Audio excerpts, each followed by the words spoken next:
Hello friends. ये case एक patient का है जिसका क्रिएटिनिन बढ़ा हुआ था और उसको पैरों में दर्द की शिकायत थी, खासकर काफ मसल्स में। और ये एक वेल्डिंग करने वाला, जो बड़ी गाड़ियों को बनाने वाला बंदा है।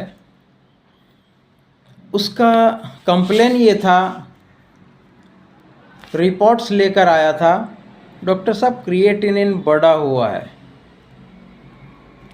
पैरों में दर्द होता है और स्पेशली काफ मसल में दर्द होता है, रात को खुजली होती है।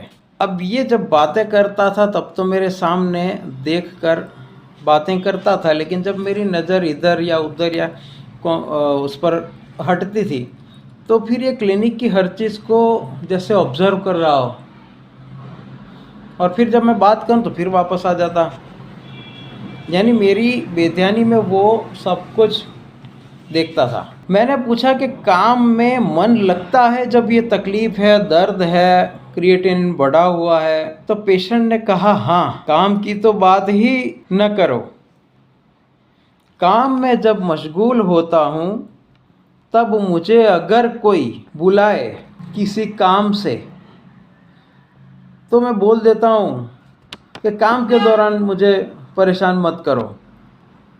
यानी पेशेंट इतना काम में लगा हुआ है, तो मुझे अच्छा नहीं लगता है। यहाँ तक कि काम पूरा न हो तब तक कई बार खाने पीने का टाइम भी कब निकल जाता है पता नहीं चलता। जब शाम को फारिग होता हूँ तब याद आता, करे मैं तो खाना ही भूल गया, टाइम ही निकल गया। दूसरा भी, जब कोई काम होता है यानी डोमेस्टिक या कोई भी काम, तभी मेरा मेन काम शुरू होता है और मैं इसमें जब मैं लगन से लग जाता हूँ, एक ही धुन से जब मैं काम में लग जाता हूँ तो वो काम फिर दूसरे कोई भी काम मुझे याद नहीं आते, मैं भूल ही जाता हूँ। बाद में मुझे याद आता है कि अरे यार, आज घर के लिए ये लाना था, यहाँ जाना था, मैं तो भूल ही गया।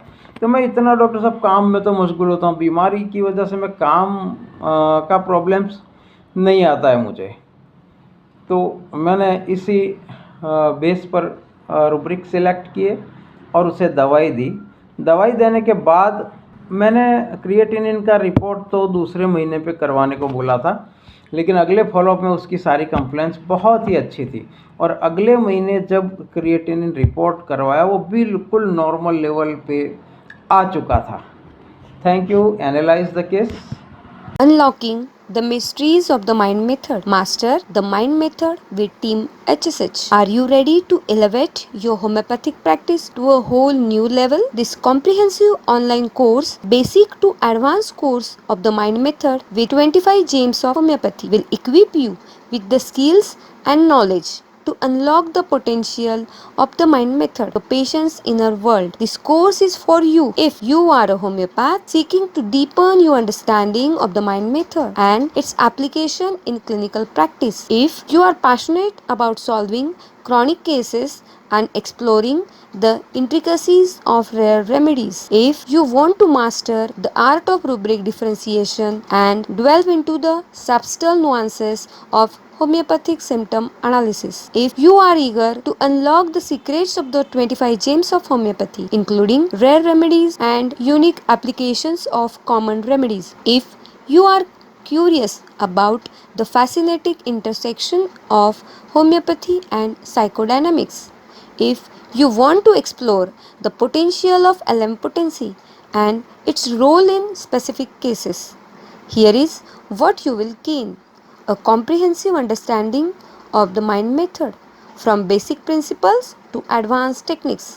This course will empower you to confidently apply this revolutionary approach. In-depth knowledge of deep acting remedies. Discover the unique mental pictures, symptom profiles, and clinical applications of these essential homeopathic remedies. Expert guidance on rubric differentiation. Learn to navigate the intricate world of rubrics.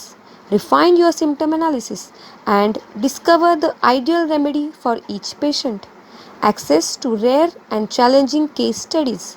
Explore complex clinical scenarios and gain insights into the mind method's effectiveness in treating chronic and unusual cases, understanding of psychodynamic concepts, discover how psychology can enhance your homeopathic practice, allowing you to connect deeper with your patients and their emotional patterns. Special lecture on LM potency. Explore the nuances of this unique potency and its potential for specific clinical applications. So join Team HSH and unlock the power of the mind method today. Enroll now. Limited seats are available. Don't miss this opportunity to elevate your homeopathic practice and unlock a deeper understanding of the human experience. Thank you.